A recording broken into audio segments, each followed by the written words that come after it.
बिस्मिल्लाहिर्रहमानिर्रहीम। अस्सलाम वालेकुम। बोलो फरीद रईस के साथ। पंजाब और खैबर पख्तूनख्वा असम्बलियों की तहलील के बाद यहाँ इंतखाबात की तारीख एक मामला बनी हुई है। यानी मामला आया गवर्नर्स के पास और गवर्नर्स के पास तारीख के हवाले से election commission, governor election commission, Lahore high court, और मामला घूमते घुमाते ये सारी चीज़ें होने के बाद अब आला अदलिया के आज खुद नोटिस के बाद इसकी समाअत का सिलसिला जारी है। गो के 4 जज साहिबान इस बेंच से अलग हो गए, 5 चुकनी अब ये बेंच रह गया है और यही इसकी समाअत कर रहा है। लेकिन मामला सारा का सारा यहाँ पे ये कुछ सवालात हैं और वो सवालात उनमें ये हैं कि असम्बलियों की तहलील और इंतखाबात की तारीख आईनी इख्तियार किसके पास है, वफाक और सूबों की आईनी जिम्मेदारियां और फराइज क्या हैं, और साथ साथ जहां एक तरफ पाकिस्तान तहरीक इंसाफ के चेयरमैन इमरान खान अदलिया से उम्मीद लगाए बैठे हैं, अदलिया से वो इल्तिजा करते नजर आ रहे हैं, आईनी हुकूक के तहफ़्फ़ुज़ की बातें करते नजर आ रहे हैं। आपको दिखा देते हैं पहले कि वो कहते क्या हैं। वक्त आ गया है, मैं अपनी जुडिशरी से ये कहना चाहता हूं कि ये जो भी आप में आपका सबसे बड़ी जुडिशरी की सबसे बड़ी जिम्मेदारी हमारे बुनियादी हुकूक की हिफाजत करना है।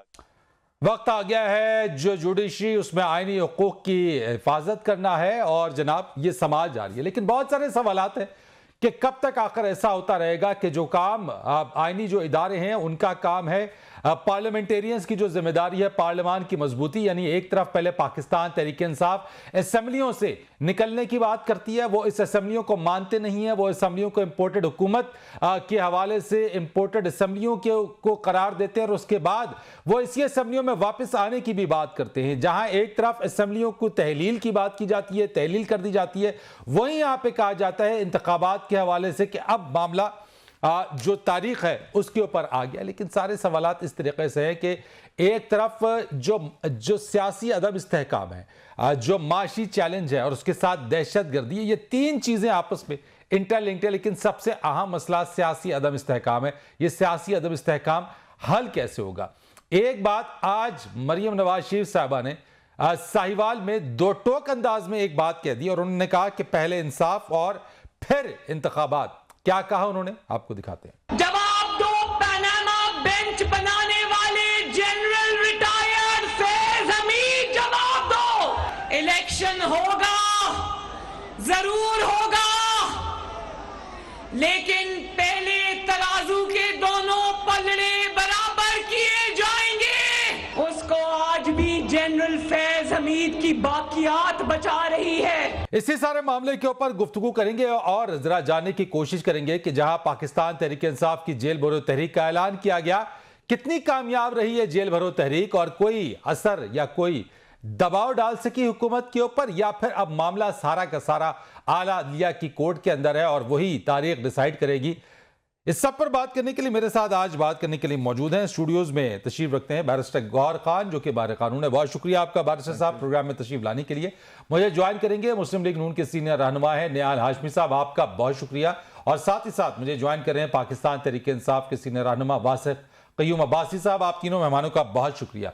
निहाल हाशमी साहब, आपसे मैं आगाज करता हूं और इससे पहले कि मैं आपसे सवाल पूछूं, ये तो आप ही की पीडीएम की क़यादत और पीडीएम के जो रहनुमा थे वो मुतअद्दिद बार जब तक खैबर पख्तूनख्वा और पंजाब की असम्बली डिसॉल्व नहीं हुई थी, ये कहा जाता था कि असम्बलियां डिसॉल्व कर दें, हम कल इलेक्शन करवा देंगे।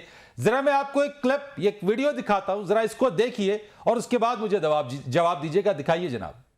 बड़ी आसान है, इलेक्शन की डेट आपको चाहिए तो तोड़े पंजाब असेंबली, तोड़े केपीके असेंबली और चले जाएं इलेक्शन। मैंने गारंटी देता हूं, इनको इंश्योर करता हूं, केपीके और पंजाब असेंबली तोड़ दें। मैं इन्हें कहता हूं कि देयर विल बी नो जिमनी इलेक्शन। ऐसी सूरत में जनरल इलेक्शन होगा। ये डिसॉल्व करें पंजाब को और केपीके को, हम दूसरे दिन नेशनल असेंबली डिसॉल्व करते हैं।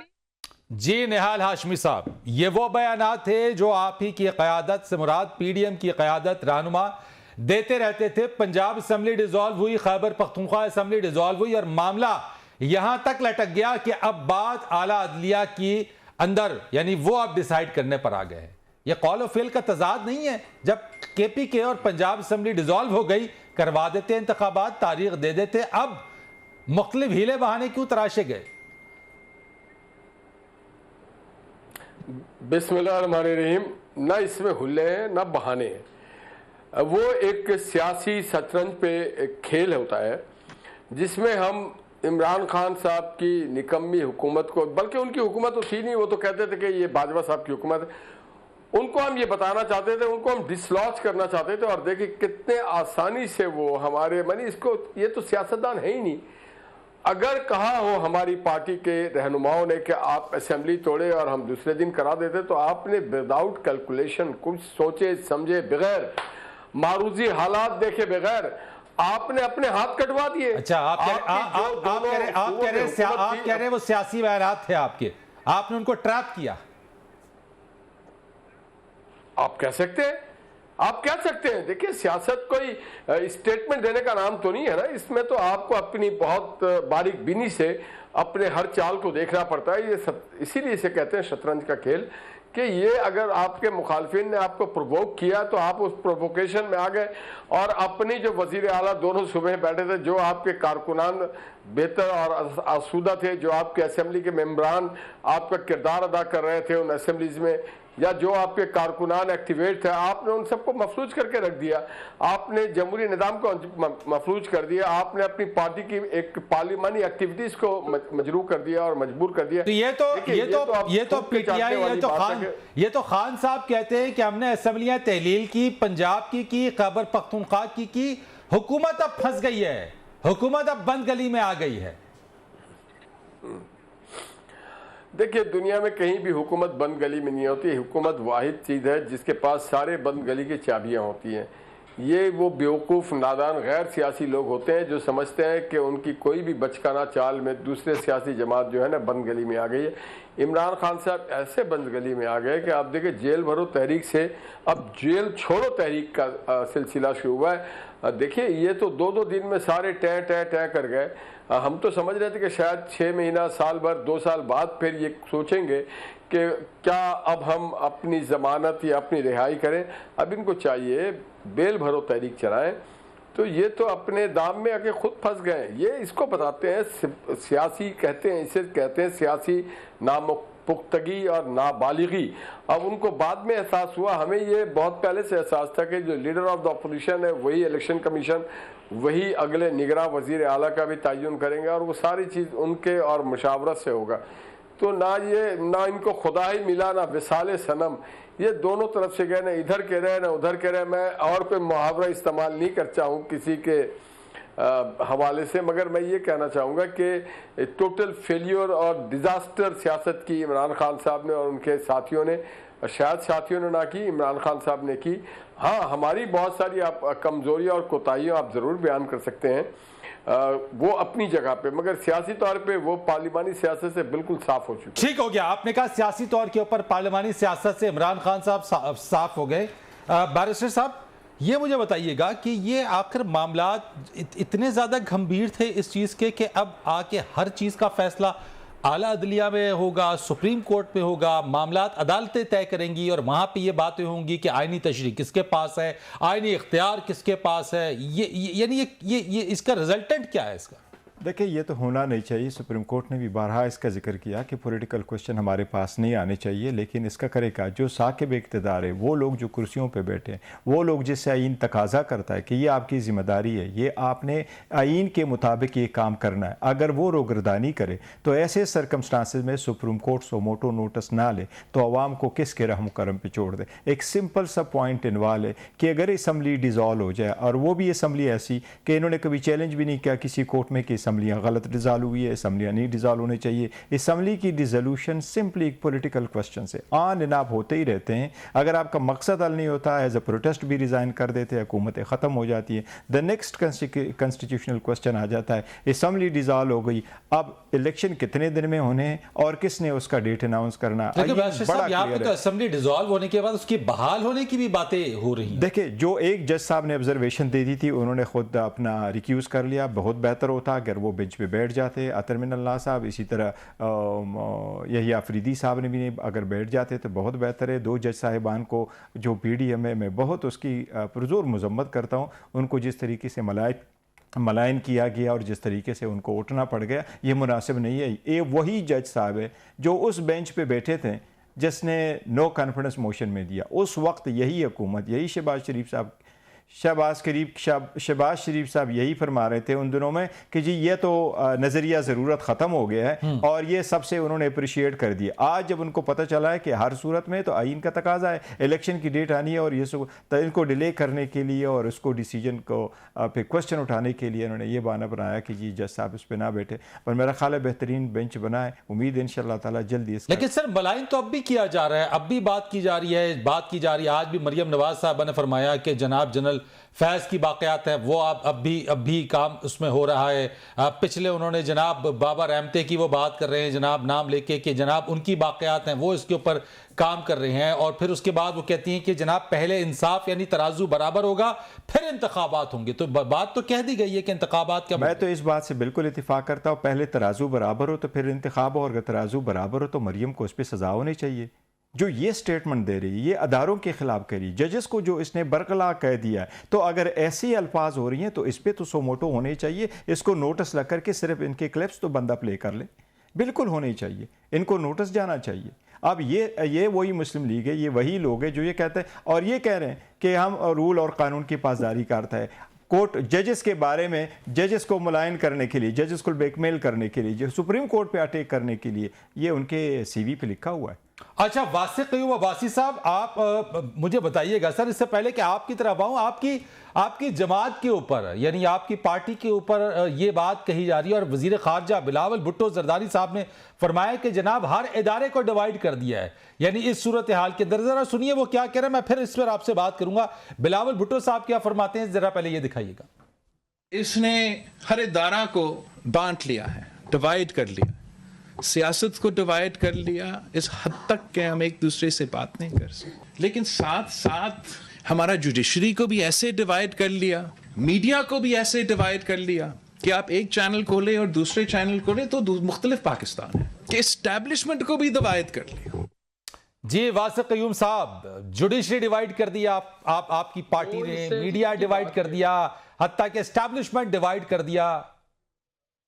देखे ना, बिलावल भुट्टो ने जो बयान दिया ना डिवीजन के हवाले से, दो डिवीजन है। एक डिवीजन तो उन्होंने बोला कि तमाम इदारों को, एस्टैब्लिशमेंट को, जुडिशरी को डिवाइड किया। तो मैं ये कहता हूँ कि जब आपके पास अपनी कॉन्स्टिट्यूशन है, रिटन कॉन्स्टिट्यूशन है और ये ब्लेसिंग है, तो फिर डिवीजन किस बात की? अपनी अपनी हदूद में रह के सारे काम करें, तो फिर किस बात की डिवीजन? और जहाँ तक पॉलिटिकल डिवीजन की बात है तो हम तो ये कहते हैं कि हमारा तो स्टैंड ही ये था पॉलिटिकल कि आप तमाम जमातों का आपस में, जो बड़ी जमातें पाकिस्तान की हैं, आपका आपस में गठजोड़ है अपने बिजनेस प्रोटेक्शन के लिए, पाकिस्तान की इकोनॉमी को तबाह करने के लिए। आप कभी अपनी फैमिली हसार से बाहर नहीं जा सकते। तो हमारा तो डिवीजन ही आपके, हम तो आप एक नैरेटिव लेके चले ना, तो अगर हमारा नैरेटिव खराब है तो लोग हमें वोट ना दें भाई। अगर हम झूठ कह रहे हैं तो लोग हमें वोट ना दें। लोग हमें क्यों वोट दे रहे हैं? कि लोगों को समझ आ गई हम ठीक कह रहे हैं। सर आपके नैरेटिव पे यू टर्न्स भी तो बहुत ज्यादा है ना, जो आपका बयानिया है।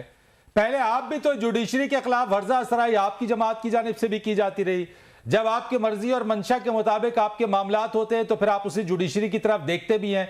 पहले आप उसी एस्टैब्लिशमेंट की तारीफ भी करते हैं, जब वो आपसे हाथ हटा लेते हैं फिर आप उन पर तनकीद भी करते हैं। तो सर ये आपका नैरेटिव। अपना मौकफ देने में कोई बुराई नहीं है। अगर आपने जुडिशरी ने एक फैसला दे दिया, कहीं ऐसा तो नहीं किया ना कि बंदों को लेके जुडिशरी पे अटैक कर दिया खुदा ना ख्वास्ता, जैसे माजी करीब की बातें। अटैक करना क्या होता है? अटैक करना क्या महज सिर्फ इसलिए कि लाठी डंडा लेके चढ़ जाए? बयान देना क्या अटैक नहीं है? नहीं, बयान देना, अपना मौकफ देने में क्या खराबी है? मुझे ये अच्छा, हर्जा सराई अगर की जाए मौजूद जज साहबान की अदलिया की, हमारी रूह से देखा जाए तो ये ऐसा होता वैसा होता, लेकिन जो हम जुडिशरी के फैसले के साथ खड़े। अभी जुडिशरी देखे ना, जुडिशरी हमें सुन के या किसी और को सुन के फैसला ना दे, वो भी जो आइन और जो आइन की रूह से जो बात, जिस बात से मुत्तफिक किया जा सकता है वो बात करे। देखिए वासिक साहब, आपका तो मामला यहाँ पे ये है ना, अगर इलेक्शन कमीशन आपकी मर्जी का हो, इलेक्शन कमीशन यानी अभी अगर आप राजनपुर की बात करें, NA 193 राजनपुर है, उनका मैदान पाकिस्तान तहरीक इंसाफ ने उसमें जीत लिया, आप उसमें से जीत गए। अब जीत गए तो वही इलेक्शन कमीशन है, वही इलेक्शन कमिश्नर है, लेकिन चूंकि आप जीत गए तो इसलिए आपने कहा कि अवामी मकबूलियत है, पॉपुलैरिटी है। अगर यहां पे आपका कैंडिडेट शिकस्त खा जाता, मेरी बात सुन लेना, मेरी बात सुन लेना, अगर आपका कैंडिडेट यहां से शिकस्त खा जाता तो आप कहते हैं कि यहाँ पे इलेक्शन कमीशन भी खराब है, इलेक्शन कमिश्नर भी बी टीम है, पीडीएम का मेंबर है, आप फिर तनकीद करते। अच्छा, मजे की बात है, मेरे से पूछने की बजाय पूरी तकरीर आप नहीं कर दी। मेरी बात तो सुन लें, मुझे भी उतना मौका दे दें जितनी आपने बात कर दी। भाई मेरे, मैं ये कह रहा हूं कि जो आपका ये कल परसों में इलेक्शन हो गया, आपके पास कोई आ गई है फुटेजेस, वीडियोस कोई आई है, कोई थोड़ा सा बता दें, आइए तो हमें थोड़ा सा शो कर दें, दिखा दें। जहां पर गलत है उसको एक आम आदमी को दें, जाके चैलेंज करे, इलेक्शन कमीशन आजाद है, कर ले फैसला अगर वो आजाद है। और भाई अगर हमने इलेक्शन कमीशन के ऊपर एतराज उठाया तो वो एतराज कल सुबह जुडिशरी ने नहीं उठाना। वो 2 दिन पहले 3 दिन पहले जो हेयरिंग हुई उन्होंने नहीं उठाई कि भाई किसकी जिम्मेदारी है वो आगे इलेक्शन अनाउंस करे जो सुबह तहलील किए गए थे। तो इलेक्शन कमीशन अगर अपना जो उसका है मैंडेट है उसको यूज ही नहीं कर रहा, उसका मैंडेट क्या है, उसका काम करना, स्कोप ऑफ वर्क यही है उसका कि तुसी आके ऐलान करो अपना इलेक्शन था, वो नहीं कर रहे इलेक्शन, तो क्या वो बाइस नहीं है? हम तो गलत कह रहे हैं। अगर हम गलत कह रहे हैं तो लोग हमें वोट ना देना, जमहूरियत है, इवेंचुअली बात जमहूरियत कमरे में जाके तो नहीं होगी ना, जमहूरियत तो बैलेट बॉक्सेस से निकलेगी। मुझे एक ब्रेक लेने की इजाजत दें जनाब। आपने कहा जी जमहूरियत बैलेट बॉक्सेस से निकलेगी, लेकिन उस जमहूरियत को एक्सेप्ट भी करना होगा, उस जमहूरियत को अपने मकसद और अपनी मर्जी और मंशा के मुताबिक ही नहीं एक्सेप्ट करना होगा, बल्कि जो नतीजा आएगा उस पूरे नतीजे को एक्सेप्ट करना पड़ेगा। ये कमर्शियल ब्रेक लेते हैं, ब्रेक के बाद आके इस पर बात करेंगे। प्रोग्राम में आपको एक बार फिर खुशामदीद कहते हैं। निहाल हाशमी साहब, यानी कि तनकीद की बात, और जहां तक बात है कि अपनी मर्जी और मंशा के मुताबिक इस वक्त भी नून लीग की क़यादत जो है वो जुडिशरी के ऊपर जो है वो तनकीद कर रही है, यानी कि सिटिंग जजेस के ऊपर भी तनकीद हो रही है। यही तनकीद इमरान खान साहब ने की तो उसके ऊपर भी उनको पेशी भी भुगतनी पड़ी, माफ़ी भी मांगनी पड़ी। तो मैं ज़रा आपको दिखाता हूँ मरियम नवाज साहबा ने सरगोदा में क्या कहा सिटिंग जजेस के हवाले से, फिर आपसे इसका जवाब दूंगा। दिखाई जी। जब इमरान खान की सियासी मौत नजर आ रही है तो सियासी मौत को जिंदगी देने जस्टिस मुजाहिर अली नकवी और जस्टिस इजाजुल एहसन आज फिर मैदान में आ गए। जी निहाल हाशमी साहब बताइए, इस पर कोई नोटिस बनता है?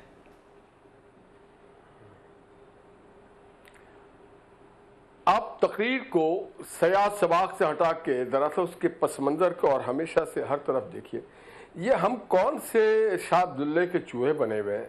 कहाँ लिखा हुआ है अंबिया के अलावा? ये कहाँ लिखा हुआ है कि आप इंसान पे आप उसके किरदार को डिफाइन नहीं कर सकते? क्या जजेस आपके नज़र में मुनसिफ सारे के सारे जितने जहां जो बैठे हैं सारे अंबिया हैं, पवित्र हैं? बता दें आप मुझे। सब सादिक और अमीन अगर डिक्लेयर्ड है, उन्होंने किसी जज का नाम नहीं लिया है, उन्होंने किरदार का नाम लिया है। सर क्या ये सच नहीं है कि पाकिस्तान में सर 2 सिटिंग जजेस का नाम लिया है? आप बोले तो आप बोल ले, मैं नहीं बोलता। नहीं मैं आपको बता रहा हूं, सुने तो 2 सिटिंग जजेस का नाम लिया उन्होंने। क्या पाकिस्तान के आइन में निगरां जज की गुंजाइश है? नहीं, मैंने बात की है कि मैंने कहा 2 सिटिंग जजेस का नाम लिया है। की गुंजाइश है? क्या पाकिस्तान के आइन में ये गुंजाइश है कि सब ऑर्डिनेट को आप डिक्टेट कर दें अपनी मर्जी के फैसले लेने के लिए? आप बता दें, क्या पाकिस्तान के आइन में गुंजाइश है कि सिटिंग वजीर आजम को आप सिसिलियन माफिया कहें? क्या पाकिस्तान के आइन में इस बात की गुंजाइश है? मैं था उस केस में जब कहा था ही man next to you is the member of Sicilian mafia. क्या आइन में यह गुंजाइश है कि हम आपको निशाने इबरत बनाएंगे? क्या आइन में यह गुंजाइश है कि आप सिटिंग वजीर आजम को कहें कि ये जो हम फैसला देंगे ये सदियों लोग याद रखेंगे? ऐसा नहीं है। आप खुदारा पाकिस्तान को उसके असली हाल में छोड़े। कहीं पे कायद आजम ने कहा था कि ना करो तनकीद किसी पे। क्या मौलवी तमीजुद्दीन पे आपने कभी कोई प्रोग्राम किया? तो फिर आप इमरान खान साहब ने जो जज साहिबा पर तनकीद की वो ठीक किया, इसका मतलब है आप एग्री करते हैं वो जो उन्होंने किया वो ठीक किया? उसने एक खातून जज, देखिए कंटेम्प्ट ऑफ कोर्ट तब होता है जब कोई केस जेरे समाअत हो किसी अदालत में। कंटेम्प्ट ऑफ जज नहीं है कहीं पे हमारे आइन निकाल के देखे। मेरे भाई से पूछे, फाजिल वकील बैठे हुए, कंटेम्प्ट ऑफ जज है क्या? नहीं है। और अगर सच बात करना गुनाह है, यार आप भी अच्छे चैनल वाले बैठे, ना सच सुन सकते हो, ना सच दिखा सकते हो, ना सच बोल सकते हो। बताएं ना निहाल साहब, निहाल भाई हम तो बैठे ना, आप बताएं तो सही, सच बयान तो करें। पाकिस्तान कहां पहुंच गया है? पाकिस्तान कहां पहुंच गया आपको पता है? लोग एक एक रोटी को तरस रहे हैं। और बड़े बड़े ऐवानों में जो लोग बैठे हुए हैं उनके पेंशन, उनकी गाड़ियां, उनके free bill, free packages, TADA नहीं मुकते हैं, प्रोटोकॉल नहीं मुकते हैं। सर आपकी हुकूमत है, खत्म कर दें। आपकी हुकूमत है, आपके प्राइम मिनिस्टर है सर, खत्म कर दें। हुकूमत हमारी नहीं है सर, किसकी हुकूमत है? हमारी नहीं है, हुकूमत इत्तेहादी जमातों की है। सर प्राइम मिनिस्टर किसका है? इत्तेहादी जमातों की। सर प्राइम मिनिस्टर किसका है? प्राइम मिनिस्टर होना कोई, देखिए शहबाज शरीफ साहब प्राइम मिनिस्टर जरूर है, मगर जिन हालात नहीं, इख्तियार नहीं है उनके पास। IMF से जो मुआहिदा करके मैं पूछ रहा हूँ इख्तियार है उनके पास या नहीं है? बम गिराने का मुआहिदा किया, जो बिजली का बम गिराने नहीं है ना पाकिस्तान, इमरान खान। अच्छा, वो भी बेइख्तियार है, ये यानी बड़ी बात आप कर रहे हैं, यानी शहबाज शरीफ साहब भी बेइख्तियार वजीर आजम है। बात सुन ना मेरी, अरे भाई खजाना ही आपने खाली छोड़ दिया, और जो हमारे मुल्क में जो हमारे टैक्सों से जिनके तनख्वाहें दी जाती हैं वो हम पे हुक्म चलाते हैं यार, जो हमारे टैक्सों से बड़ी बड़ी गाड़ियों में फर्राटे भरे जाते हैं वो हमारे हुक्म चलाते हैं। तो खत्म कर देना निहाल भाई, वो हमें निहाल भाई मराद खत्म कर दे, मराद खत्म कर दे। जो पेट्रोल ले रहे, फ्री पेट्रोल है, 10-10 लाख रुपए पेंशन ले रहे, फ्री पेट्रोल ले रहे, फ्री बिजली के यूनिट्स ले रहे, सर खत्म कर दे उनको सर। ये हमारा, ये क्रेडिट आप दे, ये सियासतदानों को क्रेडिट दे कि पाकिस्तान के मौजूदा पार्लियामेंट के जो वज़रा हैं, जो पाकिस्तानी, उन्होंने कहा कि हम अब मराद नहीं लेंगे, तो हम दूसरों को कह रहे हैं कि इशारा काफी समझो, आप भी अपने मराद वापस कर दो, आप अपने मराद वापस करो भाई, क्यों नहीं कर रहे हो? कब करोगे यार? ये जो गरीब लोग हैं, जो मुफलिस है, मुफलिकुल हाल है, ये टैक्स देते हैं तो आपको सारे मराद मिलते हैं। चंद सालों के लिए मराद आप भी छोड़ दें, चंद सालों के लिए फ्री बिजली, फ्री टेलीफोन छोड़ दें। चले, मैं जरा वासिक साहब कुछ कहना चाह रहे हैं, मैं फिर आता हूं बैरिस्टर साहब आपसे इस पर बात करूंगा। जी वासिक साहब जी बताइए। मैं अभी ये इन्होंने कॉन्स्टिट्यूशन के बहुत अच्छा हाल अहवाल बयान किया, क्या सूबाई असम्बली के इलेक्शन तहलील होने के बाद 90 दिन के अंदर कॉन्स्टिट्यूशन में गिवन है कैटेगोरिकली कि नहीं गिवन कि 90 दिन में इलेक्शन होना चाहिए? हाशमी साहब चाहिए 90 दिन के अंदर इलेक्शन होना चाहिए, बिल्कुल होना चाहिए, बिल्कुल आइन से हट के कोई काम नहीं होना चाहिए मेरे भाई, बिल्कुल आप ठीक कह रहे हैं। तो फिर अपने कोई बात नहीं होनी चाहिए। क्यों कर रहे हैं आपका गवर्नर ये तो फिर आपको तो आपकी मेहरबानी, आपने स्ट्रेट अवे बात कर दी, लेकिन आपका जो गवर्नर है वो अपने फराइज से रूगर्दानी कर रहे हैं जनाब।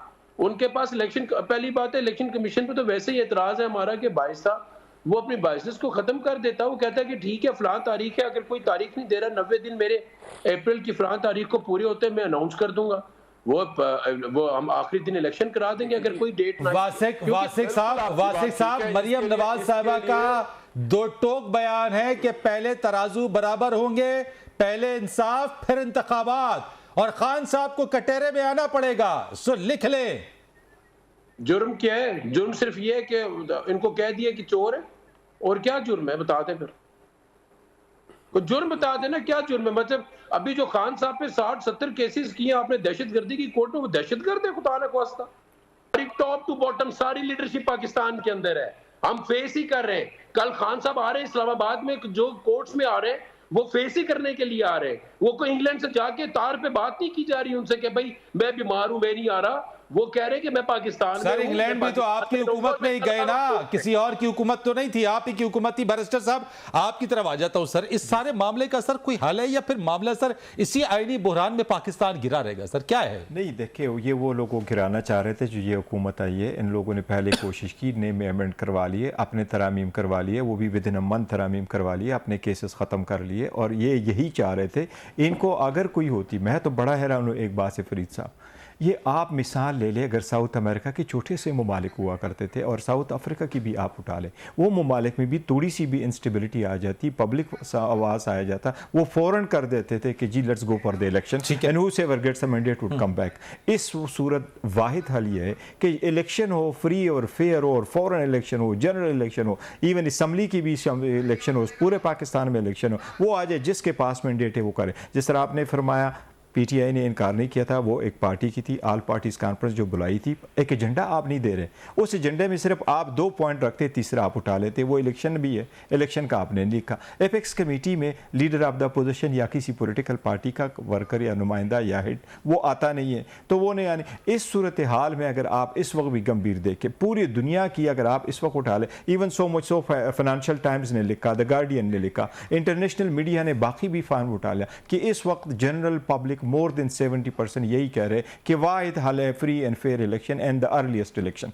अब लोकल गवर्नमेंट के इलेक्शन आप इस्लामाबाद में नहीं करा रहे। राजनपुर की मिसाल देखें, ये जब देख रहे हैं कि इलेक्शन हमारे खिलाफ जा रहे हैं तो ये अपनी कुर्सी के साथ चिमटे हुए हैं, बिकॉज इनको आवाम का ख्याल नहीं है। मेरा ख्याल है कि अगर इनका ऐसा ही होना है तो फिर पाकिस्तान का और कहाँ से लेके जाएंगे। डॉलर तो ऑलरेडी 200 इस वक्त मार्केट में डॉलर 290 पे मिल रहा है, तो अगर इतनी ज़्यादा जा रहा है तो इसकी इकानमी का आपने ये बेड़ा कर कर दिया। लॉ एंड ऑर्डर सिचुएशन आपके पास नहीं रहा, सिंपली बिकॉज यू वांट कि मैंने अपना टेनेवर कर। ये आइन में कहाँ लिखा है कि once I am the prime minister, फिर चाहे जनरल इलेक्शंस पे तो कभी भी इनकार नहीं किया है, यानी कि जो देखे उनका कहना ये अगर इनकार कर ले, आप डेट दे दे, आप इलेक्शन की एक डेट दे दे, दैट्स द ओनली सोल्यूशन। मेरे ख्याल में यही ओनली सोल्यूशन है। उम्मीद है सुप्रीम कोर्ट ये हल कर लेगी। चले मैं ब्रेक लेता हूं, ब्रेक के बाद आ जाते हैं इसके ऊपर जरा मजीद बात करेंगे। कमर्शियल ब्रेक लेते हैं जी, ब्रेक के बाद बात कर लेते हैं इसके ऊपर। हर मामला सुप्रीम कोर्ट ने अगर हल करना है तो सियासतदान क्या करेंगे। प्रोग्राम में एक बार फिर आपको खुश आमदीद कहते हैं। बैरिस्टर साहब आपसे मैं ले लूंगा क्योंकि ब्रेक मैंने लेनी थी, इसके ऊपर फिर निहाल साहब एंड देन वासी साहब की तरफ मैं आ जाऊंगा। अब मुझे एक बात बता दीजिए कि अगर इलेक्शन ही वाहिद हल है, लेकिन इस वक्त जो है जो खैबर पख्तूनख्वा और पंजाब के असम्बलियों का मामला है, लेकिन जो बात इस वक्त हो रही है जनाब के पहले इंसाफ है और फिर इंतखाबात हैं, यानी कि तराजू बराबर करने की बात है। अगर यही वाला मामला चलेगा, पॉलिटिकल टर्मोइल इसी तरीके से रहेगा, फिर तो हर मामला अदालत में ही जाता हुआ हमें नजर आता है। तो फिर वहां पे भी अगर उसके ऊपर क्रिटिसिज्म है, अगर उसके ऊपर ये इल्जामात हैं कि वो कहीं ना कहीं किसी ना किसी वाकयात के ऊपर मामलात ऑपरेट हो रहे हैं, तो फिर इंसाफ कैसे रहेगा सर, ट्रस्ट कैसे रहेगा? मेरा ख्याल है ये मरीम नवाज साहबा के सिर्फ एक पॉलिटिकल स्लोगन है और मेरे ख्याल है पब्लिक ने इसको बाय नहीं किया कि पहले इंसाफ और उसके बाद ये होगा। इंसाफ होगा इंशाल्लाह, पक्का टक्का होगा, और जिसके पास पब्लिक मैंडेट होगा वही इंसाफ कराएगा, वहाँ के इदारे कराएंगे। अब सिर्फ यह है कि सुप्रीम कोर्ट में चूँकि मैटर सब जुडिस है, सुप्रीम कोर्ट ने आज भी ऑब्जर्व कर लिया कि मोर लाइकली कल तक फैसला आ जाएगा। कल तक फैसला। उसकी रीज़न ये है कि सिर्फ एक क्वेश्चन ये इन्वॉल्व है, इलेक्शन कब होने। अब इसका ये कहना है जी इलेक्शन हम नहीं करा सकते, 2 सुबह में तो इलेक्शन कराने, कभी इन्होंने नहीं कहा जी इकट्ठे इलेक्शन, 2 सुबह में इलेक्शन कराने। पहले बनाया सर असेंबली बहाल होने की भी कोई मामला हो सकता है? सर असेंबली बहाल होने का कोई पिटीशन ही सामने नहीं है, और जो क्वेश्चन सुप्रीम कोर्ट ने फ्रेम किए उसमें भी कोई ऐसा क्वेश्चन नहीं है। और सुप्रीम कोर्ट को सोमोटो के लिए जो नोट भेजा गया था उस नोट में भी नहीं है, और इलेक्शन कमीशन ने अपने भी जो मारूजात पेश किए उसमें भी कोई ऐसा नहीं है कि असेंबली आप बहाल करें। So the only question before the supreme court is कि इलेक्शन की डेट किसने देनी है और कब होनी है। यही वो सवाल है कि किसने देनी है ये डेट। देखिए कॉन्स्टिट्यूशन बहुत क्लियर है, गवर्नर ने डेट देनी है, गवर्नर डेट नहीं देता, सदर के पास मैंडेट है कि वो जाके ऑर्डर कर ले अंडर द सेक्शन, पहले कॉन्स्टिट्यूशन उसके बाद लॉ। लेकिन वकीम कानून और आइन ने छोड़ा नहीं है कि पब्लिक के लिए। तो सर यहाँ पे क्या चीज़ है, पहले आइन है फिर उसके बाद कानून है, क्या ऐसा ही? ये ऐसा ही होता है, पहले कानून है, गवर्नर का मैंडेट है, गवर्नर को करना चाहिए, गवर्नर की कॉन्स्टिट्यूशनल ऑब्लिगेशन है कि वो डेट दे। अगर उसने असेंबली डिसॉल्व हो गई या अदरवाइज डिसॉल्व, फिर गवर्नर ने फौरन विद इन 90 डेज डेट देना है। अगर नहीं दे रहा गवर्नर डेट दे रहा तो वकीम क्रिएट हुआ। अब सुप्रीम कोर्ट ये भी देख रही है कि आईनी तौर पर तो ये जिम्मेदारी सौंपी गई है इलेक्शन कमीशन को, तो इलेक्शन कमीशन क्या खुद डेट नहीं कर सकता, और नहीं है तो कानून के मुताबिक, इलेक्शन लॉ के मुताबिक ये डेट सदर ने देना है, और सदर ने डेट दे चुका है। ठीक है, निहाल हाशमी साहब आप पहले इस चीज को कह चुके हैं कि आइन और कानून के मुताबिक आईनी जो तकाजा है 90 दिन में, लेकिन सर वो ऐसी कौन सी चीज रुकावट है जो कि गवर्नर साहब ने उसके ऊपर एक्शन नहीं लिया और अब मामला जो है वो सारा होते होते सुप्रीम कोर्ट में चला गया? क्या हम ये समझे कि पॉपुलैरिटी है इस वक्त और हुकूमत जो है वो ये समझती है कि जितना ज्यादा ताकीर हो उतना ज्यादा जो है वो हुकूमत के हक में बेहतर हो? अगर आप बीच में ना बोले तो मैं बड़े आराम से एक बात को समझाने की कोशिश करूंगा। जो पाकिस्तानी आवाम सवाल करती है वो ये है कि जो सियासी मामला थे वो पार्लियामेंट में हल होना चाहिए, और पार्लियामेंट उसका एक बेहतरीन फोरम है, और पाकिस्तान में कौमी असम्बली मारूद वजूद में है और अभी एग्जिस्ट कर रहा है। मगर हमने तारीख से ये देखा है कि मुनसिफों ने 63A को रीराइट कर दिया, कॉन्स्टिट्यूशन को रीराइट करने के इख्तियार जो है वो पार्लियामेंट को भी नहीं है, तावक्त के 2/3 की वो मेजॉरिटी से उसको रीराइट ना किया जाए। और उसमें भी अगर जो बुनियादी हुकूक वाली चीज़ें उसके ऊपर तो बहुत ज़्यादा डिलिब्रेशन किया जाता है, तो चंद लोग मिलकर के रीराइट कर दें, और वो भी बहुत दिनों बाद, और जिससे एक सियासी खिलाफ पैदा हो जाए बड़ा वाजे और दो टोक। निहाल साहब अगर आपसे दरख्वास्त है, अगर आप इसको वाइंड अप कर दें, क्योंकि वक्त मेरे पास महदूद रह गया है। लास्ट कमेंट लूंगा, आप कंक्लूड कर दीजिएगा। मैं वाइंड अप ही करना जी, मैं वाइंड अप ही आपको करना चाहता हूं। ये जो सो मोटो तो बनता नहीं था, इससे पहले एक सो मोटो लिया था हमारे उसी साहब ने, जिन्होंने कहा था कि कोई हमारे पास एक पर्ची आई है कि लोगों को मौजूदा हुकूमत ट्रांसफर पोस्टिंग कर रही है, और सो मोटो बन गया और पोस्टिंग और ट्रांसफर रोक दिया गया। और उसके बाद फिर आप देखिए, ये डोगर साहब के केस में ये खुद नोटिस लिया गया। डोगर साहब के एक पोस्टिंग और ट्रांसफर का मामला था, उसमें इलेक्शन कमीशन को बुला ले गया। आप किसी और बहाने से डिफेक्टो तो आप कह सकते हो, और मैं नहीं, 4 मेंबर्स ने कहा कि ये बनता नहीं है, उन्होंने रिजेक्ट कर दिया इस सो मोटो केस को। और फिर आप डिक्टेट ना करें, पार्लियामेंट को डिक्टेट कोई नहीं कर सकता मां सवाए पाकिस्तान के अवाम और कॉन्स्टिट्यूशन के। Parliament is the supreme authority, आप डिक्टेट ना करें। एक मिनट सर मुझे कंक्लूड करना है, निहाल भाई मुझे कंक्लूड करना है सर। और आप ये बताइए, क्या कॉन्स्टिट्यूशन इस बात की इजाजत देता है जुडिशरी को कि पाकिस्तान के सियासी मामलात को वो अपने तरफ अपनी मर्जी से, अपने मंशा से, अपने विजन से हल करे? सर जवाब देते, मैं वासिक साहब की तरफ जाऊंगा। वेरी शॉर्ट, निहाल साहब की तौर पर मेरा ख्याल है इनका ओपिनियन ठीक नहीं है, लेकिन जहां तक उनके ये क्वेश्चन है कि पार्लियामेंट में रिजॉल्व हो, जब हमने अनाउंस कर लिया, पीटीआई ने कर लिया कि कल से हमें वो जा रहे हैं पार्लियामेंट में वापस, तो 17 को अलाउंस हुआ। वासिक साहब, नाउ सर आपकी जेल भरो तहरीक, नाउ ये तमाम चीजें सर क्या देखते हैं आप? उसके बाद क्या क्या रह जाता है आपके पास? तो के ऊपर विराजमान लोग अपनी पार्टी वाबस्तगी को थोड़ा कम करके इस बात पे ज्यादा तवज्जो दें कि आइन उनको क्या कहता है। अपनी आइनी तकाज़ों को पूरा करके फैसला करेंगे तो ये बहरान सारे खत्म होंगे। और अगर आपकी loyalty not to the book, जो कॉन्स्टिट्यूशनल बुक है हमारी, उसकी बजाय से पॉलिटिकल पार्टी और अपनी पार्टी हेड के साथ रह जाएगी, तो फिर आइन के परखच्चे जब उड़ने पे आएंगे, अल्लाह माफ करे, तो फिर इंटरवीन करेगी। फिर वासिक साहब यही वो बात है जो सदर मुमलिकत के हवाले से भी बात की जाती है, जब vote of confidence, no confidence वाला मामला था, जब आपके डिप्टी स्पीकर कासिम सूरी साहब की जो रूलिंग थी, जो सदर का किरदार था, वो भी सर उसके ऊपर भी सवाल उठाए जाते हैं। आइन और कानून तब भी उसी तरीके से था, यानी कि आज आप आइन और कानून की बात करते हैं सर, तो जो चीज सूट करे, यानी फिर आइन और कानून, फिर अक्रॉस द बोर्ड सबको उसका एहतराम करना चाहिए। I have to thank you Wasiq साहब, thank you so much. Nihal साहब आपका बहुत शुक्रिया। बादशाह साहब thank you so much for being with me in the program. Farid Raees को इजाजत दीजिएगा, अल्लाह हाफिज।